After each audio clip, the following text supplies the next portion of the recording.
मेरे झारखंड वासी, मैं अपनी तहे दिल से नमस्कार करता हूँ और जितने मेरे बड़े भाई बुजुर्ग छोटे जो भी हैं सबको मैं नमस्कार करता हूँ। और मेरा मुख्य उद्देश्य है अपने समाज को जो दबे कुचले हुए हैं, भ्रष्टाचार है, उसको मिटाने का मेरा मुख्य उद्देश्य है, ताकि इस झारखंड में हर आदमी को जो हक होता है वो मिलना चाहिए। चाहे जिस पादान पर हो आदमी, जिस धर्म से हो, जिस रोजगार से हो, जहाँ भी हो, हर आदमी को हक दिलाना मेरा मुख्य उद्देश्य है।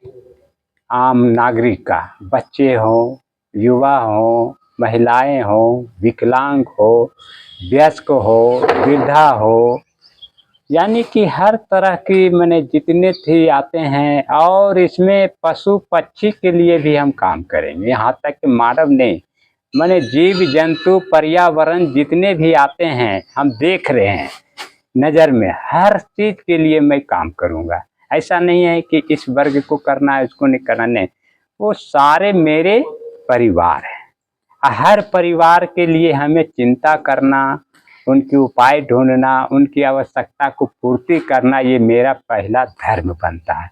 ये मेरा मानवता धर्म हुआ। मैं कोई धर्म से नहीं आता हूँ, मैं मानवता धर्म को मानता हूँ, जिससे दूसरों को भलाई हो, उसके कष्ट को मैं हर सकूँ, उसको खुशी दे सकूँ, यही मेरा उद्देश्य है। और बात रही कि फर्स्ट नंबर है कि हर आदमी को क्या चाहिए, सवाल यही पैदा होता है। हर नागरिक को पहला तो शिक्षा चाहिए। अगर जिस आदमी को ज्ञान नहीं रहेगा, उसके पास दुनिया का अंबार दौलत रहेगा, लेकिन उसके पास रहता नहीं है। ज्ञान जरूरी है, पढ़ाई लिखाई और औपचारिक ज्ञान भी, वातावरण की भी जरूरी चाहिए। दूसरी नंबर है स्वास्थ्य। स्वास्थ्य अगर मेरा शरीर सही है तो हम कोई भी काम को अंजाम दे सकते हैं। जिस क्षेत्र में हम काम करना चाहेंगे हम सही रूप से करेंगे। अगर स्वास्थ्य नहीं रहेगा ठीक, हमारे पास बहुत दौलत है, सब कुछ है, लेकिन हम नहीं कर पाएंगे। इसलिए स्वास्थ्य हर जीव के लिए, हर आदमी के लिए जरूरी है। तीसरी नंबर है यातायात। अगर हम कोई भी काम करने जाते हैं, वहाँ जाने के लिए यातायात का साधन नहीं है तो ये भी अधूरा लग रहा है। जाने के हमको 10 मिनट में चाहिए, वहाँ 1 घंटे लग रहे हैं। तो यातायात भी जरूरी है और यातायात का साधन भी जरूरी है। खाली सड़क बनाने से नहीं होगा, वहाँ आने जाने का यातायात या जो होता है प्रतिक्रिया वाहन का, वो भी जरूरी है यातायात में। तो ये दोनों चीज को हम करेंगे। पर है कि रोजगार फिर आता है, तो आप रोजगार जब 3 चीज से आप परिपूर्ण है तो आप कुछ भी रोजगार करिएगा तो उसमें सफल ही सफल आपको होना 100% है। तो आप रोजगार या तो सरकारी संस्था में जाइए, प्राइवेट में जाइए, स्कूल शिक्षा विभाग में जाइए, या आप कोई ठेला खोंचा या किसान कर रहे हैं, कोई मजदूरी कर रहे हैं, सब में आप उत्तीर्ण हो जाइएगा। उसके बाद आगे बढ़िए। फिर युवा पीढ़ी है। युवा पीढ़ी क्या करते हैं भाई, आज के नौजवान पढ़ लिख के डिग्री ले लिए हैं, प्रैक्टिकल बहुत कम लोग जानते हैं, इसलिए वो बेचारे मार खा रहे हैं। कहीं भी जाते हैं तो कहीं ऑप्शन नहीं है। यहाँ का सरकार भी है जो कि युवाओं के लिए रोजगार देने का काम नहीं कर रही है। वो अपना काम से मतलब रखना है, उसको कुर्सी बचा के रखना है भैया, चाहे उसके लिए कुछ भी हो जाए। तो सरकार के तो बात अपनी पॉलिसी है, राजनीति करते हैं। अब आ गई राजनीति। राजनीति 2 तरह के होते हैं। पहला क्या होता है, एक राजनीति, एक राजनीति। राजनीति किसे कहते हैं? राजनीति है जो अपना कुर्सी बचाने के लिए कुछ भी हद तक वो जा सकते हैं। अपने माता पिता को, भाई सभी समझ सभी को धोखा दे देंगे कुर्सी बचाने के लिए। वो राजनीति हुई, सिर्फ अपना जेब भरेंगे। और राजनीति, राजनीति में क्या होता है कि पूरे राज्य की जनता, पशु पक्षी आदमी दानव मानव जितना है सबके लिए काम करता है।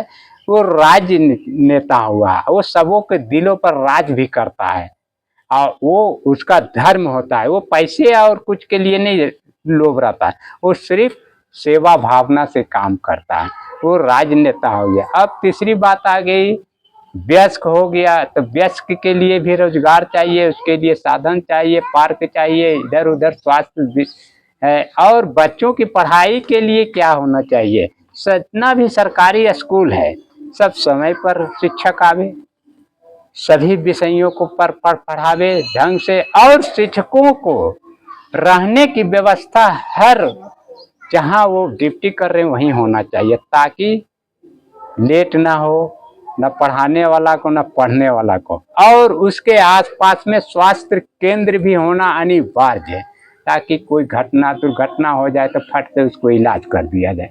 और वो स्वास्थ्य कर्मी का भी वही आवास होना चाहिए, दूसरा जगह नहीं होना चाहिए, तो ही ये संचालन सही रूप से चलेगा। अन्यथा करोड़ों अरबों खरबों लुटाते रहे सरकार, कोई फायदा होने वाला नहीं है जमीनी स्तर पर। और आ गया रक्षा कानून प्रणाली, उसमें पारदर्शी होना चाहिए, किसी तरह का भेदभाव नहीं होना चाहिए, किसी तरह का मैंने उसमें लेन देन की बात नहीं होना चाहिए, स्वस्थ और पारदर्शी होना चाहिए। उसके लिए भी काम करना बहुत जरूरी है। जिस समाज में जिस देश में रक्षा प्रणाली ठीक नहीं है वो भी अधूरा है। और तीसरी नंबर आ गई, अब मान लिया जाए कि आप महिला है, तो महिला है तो महिला के बिना भी कोई घर या संसार अधूरा है। महिला एक, जैसे कि समाज के दो चक्के होते हैं वाहन का, तो एक दाहिना मर्द होता है, बायां औरत होता है।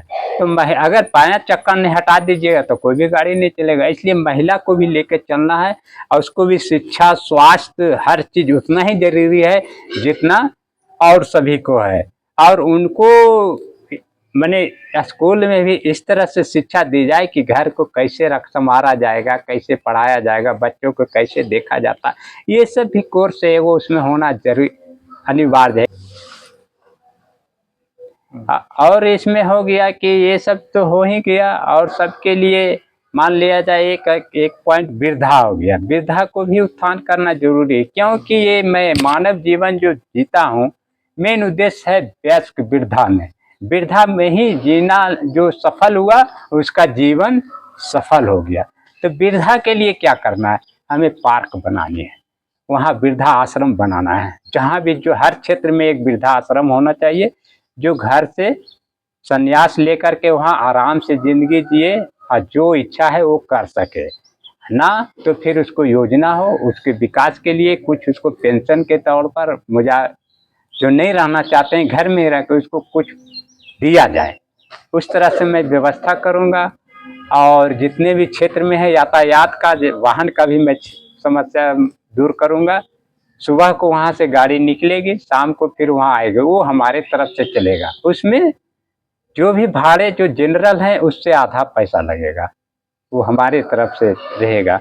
और दूसरी बात है कि हम चुनाव लड़ने की अब बात रहे, तो मैंने अभी कहीं से चुनाव लड़ा नहीं है, लेकिन मैं लड़ना चाह रहा हूँ, इसलिए कि हम देख करके हमें तरस आ रहा है कि ये इतना मैंने गर्दिश हो रहा है, इतना अत्याचार भ्रष्टाचार हो रहा है, मैंने आम नागरिक का अधिकार का हनन हो रहा है, कि जिससे हमें बर्दाश्त नहीं हो रहा है। इसलिए मैंने सोचा कि अकेले तो कैसे होगा, चलो भाई इसका जो प्रतिक्रिया संविधान का नियम है उसमें हम शरीक हो जाते हैं।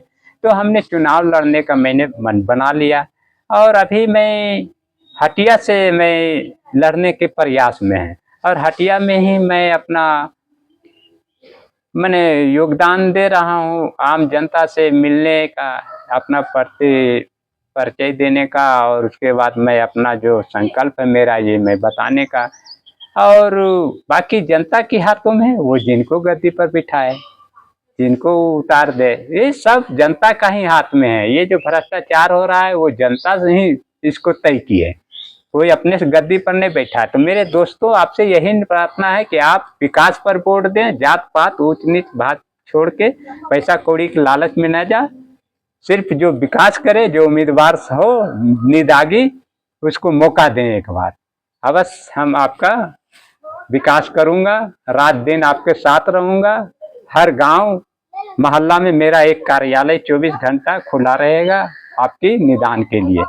जय हिंद, जय भारत, जय झारखंड, जय जवान, जय किसान। मैं मानवता विजय गीतकार, मैं आम नागरिक की आवाज हूँ, और अधिकार के लिए मैं सदा लड़ते आया हूँ।